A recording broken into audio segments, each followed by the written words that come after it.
Buenos días. Quiero comenzar presentándoles en primer lugar este curso que se llama Pensamiento Organizacional, para pasar luego a transmitirles algunas ideas que creo importantes sobre la pregunta que nos guiará a lo largo de toda la primera clase. Esta pregunta es: ¿qué son las organizaciones justamente? La presentación del curso es sencilla y se resume en su título, que es Pensamiento Organizacional. Tenemos la expectativa de que nos ayude desde la perspectiva organizacional a analizar situaciones propias de las instituciones públicas, de instituciones de la política, de las empresas, de instituciones del mercado y también de nuestra vida laboral y nuestra vida personal. Como dice el temario publicado, la pregunta ¿qué son las organizaciones? En realidad es muy parecida a la pregunta ¿qué es la humanidad? De eso es lo que hablaremos justamente a continuación. El pensamiento organizativo moderno nace sin duda con la teoría de la evolución. Esta teoría explica por primera vez cómo emergen mecanismos cooperativos generales para asegurar y para reproducir la vida. Algunas especies, como las hormigas y como los castores y como las abejas, se organizan, crean, fabrican, por decirlo así, organizaciones para obtener alimento y para obtener seguridad, igual que nosotros.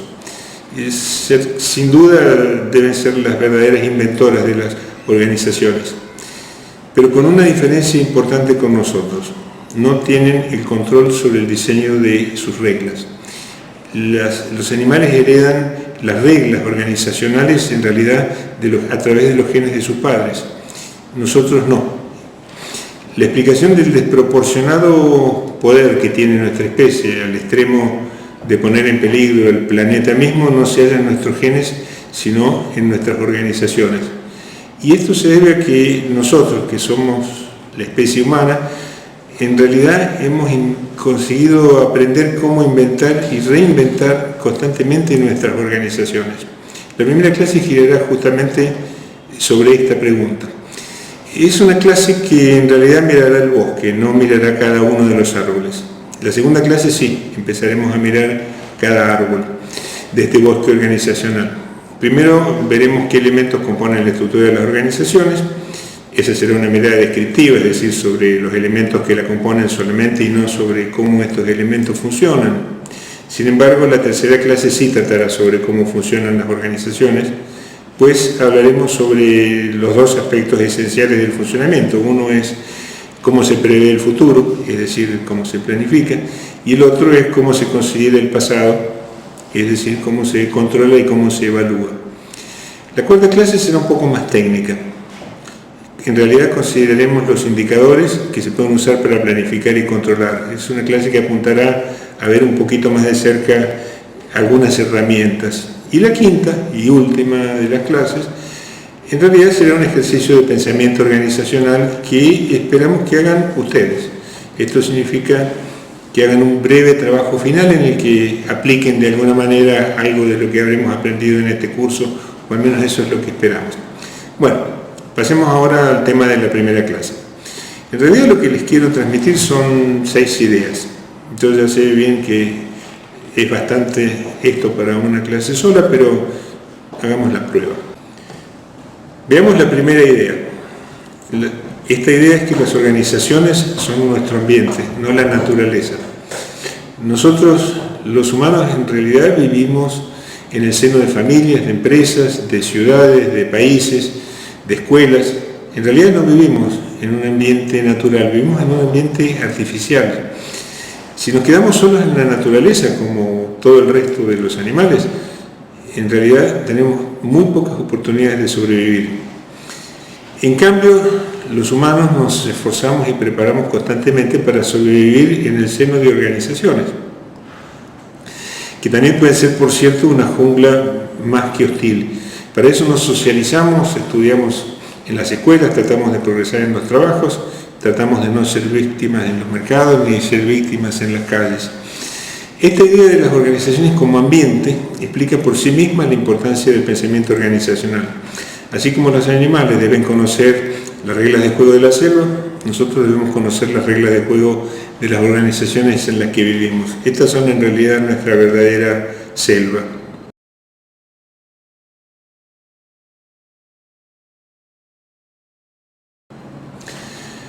La segunda idea, hay dos clases de organizaciones, las organizaciones de pertenencia por un lado y las organizaciones de producción por otro.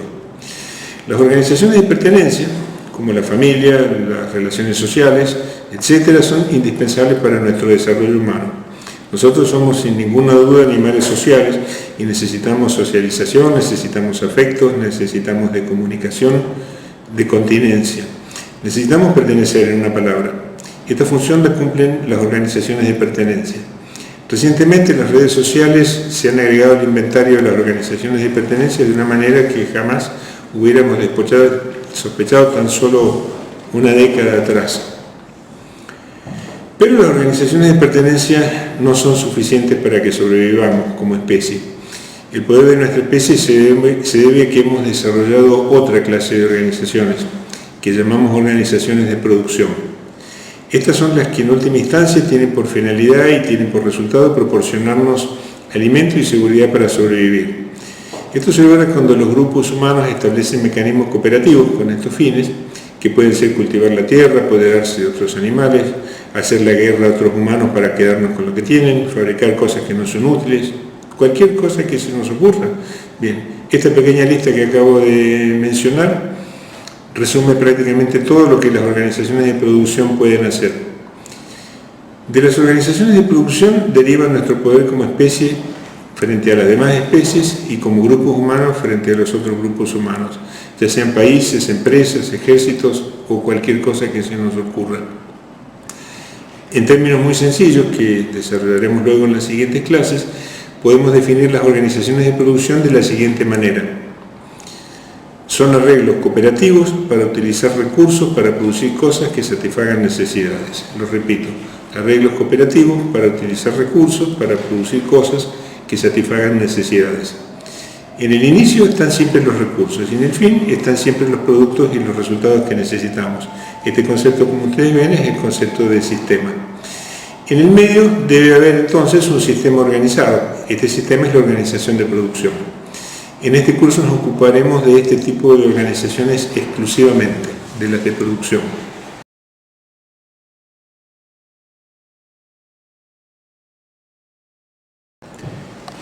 Pasemos ahora a la tercera de las ideas. Esta idea es que las organizaciones de producción son nuestro rasgo distintivo como humanos. Siempre tengo la sensación de que esto que voy a decir es obvio por un lado, pero al mismo tiempo es demasiado complejo. Los humanos tenemos organizaciones de producción, pero muchos animales también, como las abejas y las hormigas, por ejemplo. Una colmena es una organización sutil y complejísima, con reglas y procesos de precisión que seguramente podrían envidiar las fábricas más avanzadas e informatizadas. Entonces, ¿por qué las organizaciones humanas proporcionan tanto poder a nuestra especie y las de las abejas tan poco a la suya? El secreto de esto es algo que dijimos al principio. El secreto está en el cambio. Las organizaciones de producción humana son instrumentos de un dinamismo increíble, cuyo rasgo potencial es justamente cambiar todo el tiempo y a una velocidad cada vez mayor. Nuestros estados, empresas y restantes organizaciones de hoy son mucho más sofisticadas que las de hace 10 años o 20 años o 50 años y cada vez más rápido. Las colmenas de hoy, en cambio, son más o menos iguales que las de hace millones de años. Esto nos lleva entonces a la cuarta idea. Tenemos que pensar en términos de cambio.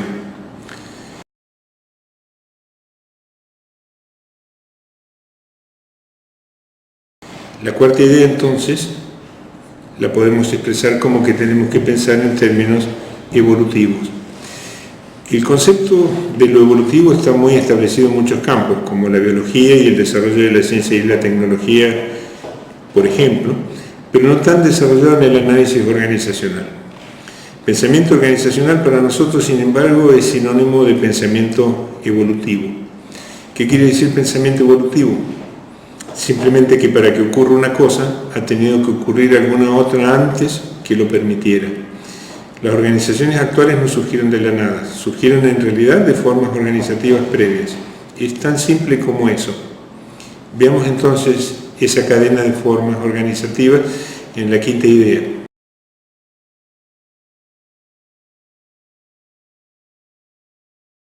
La quinta idea es que la evolución se produce necesariamente en términos de generaciones. Voy a tratar de resumir esta compleja cuestión ahora en el cuadro que ustedes están viendo.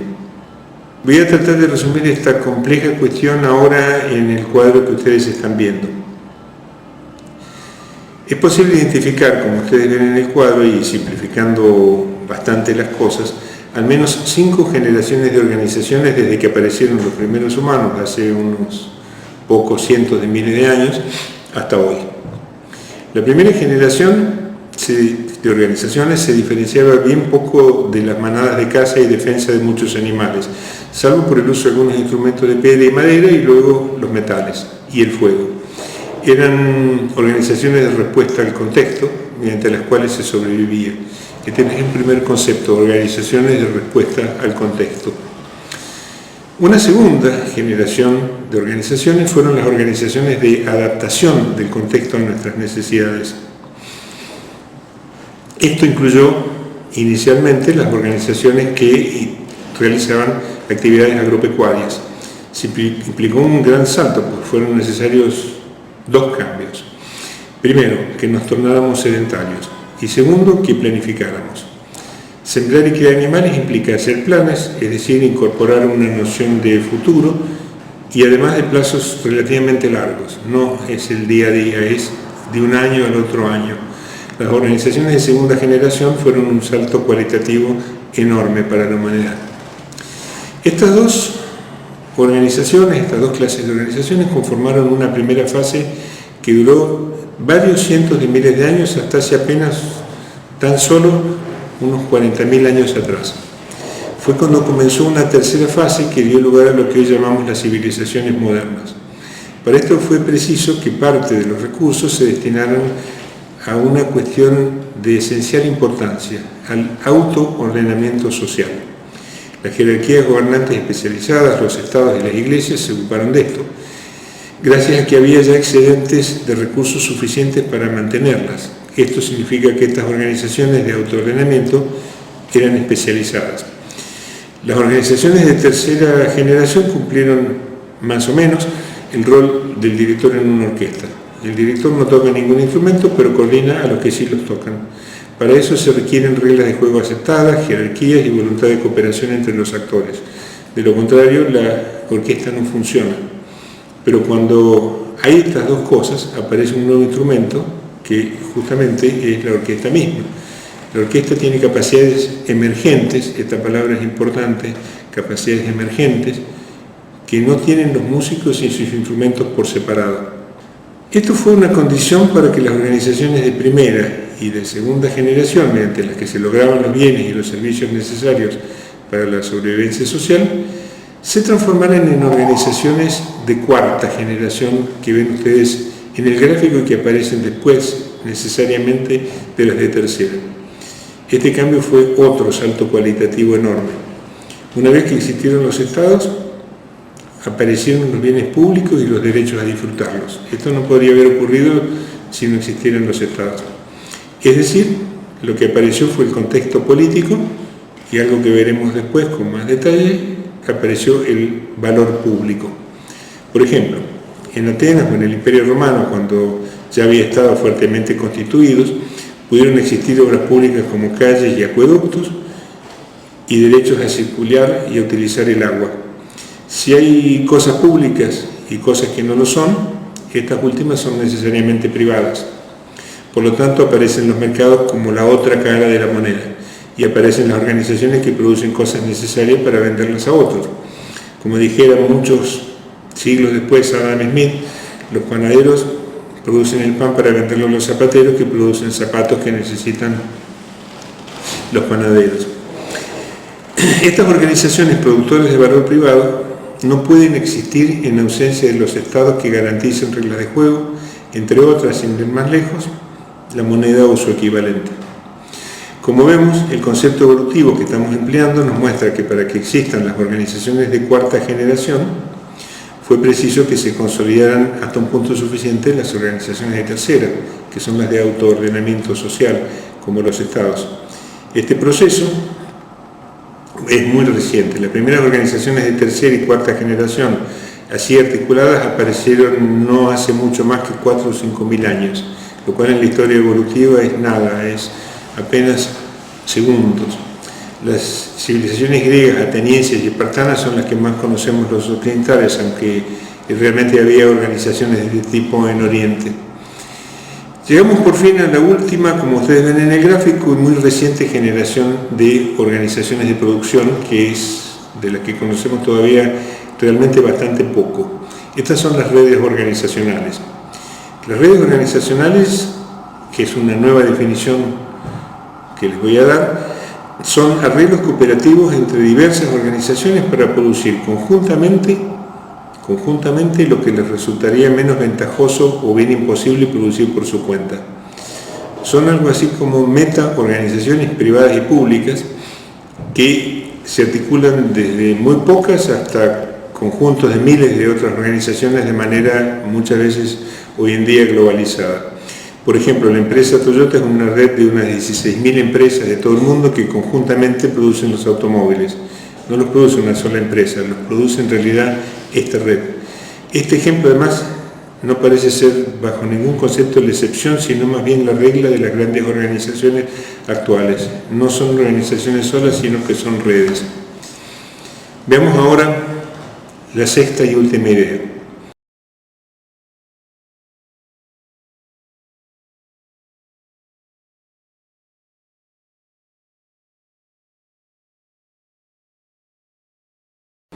Hay 3 reglas de funcionamiento general válidas para todas las organizaciones de producción.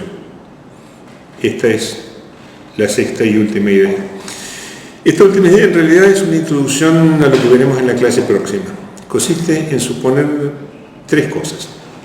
Primera cosa, las organizaciones de producción deben obtener sus recursos del valor, entendido como satisfacción de necesidades, que produzcan para terceros, no solo para sí mismas. Las organizaciones de autosubsistencia, como por ejemplo algunas familias rurales, no pueden producir los excedentes necesarios para el funcionamiento social. Los funcionamientos sociales requieren organizaciones que produzcan para otros además de para sí mismas. Esta es la primera regla general. La segunda regla general de las organizaciones.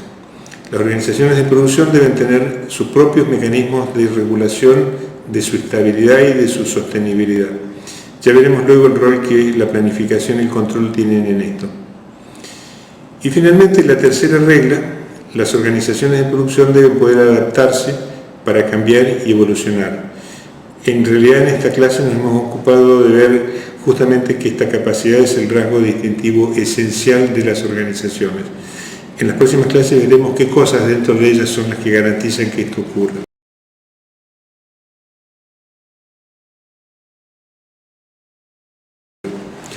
Bien, con esto hemos llegado al final de la primera clase. Les pido que lean el texto de la clase, que respondan el cuestionario, que hagan un ejercicio que figura allí, que participen en los foros, que intercambien sus opiniones y los saludo hasta la próxima. Muchas gracias.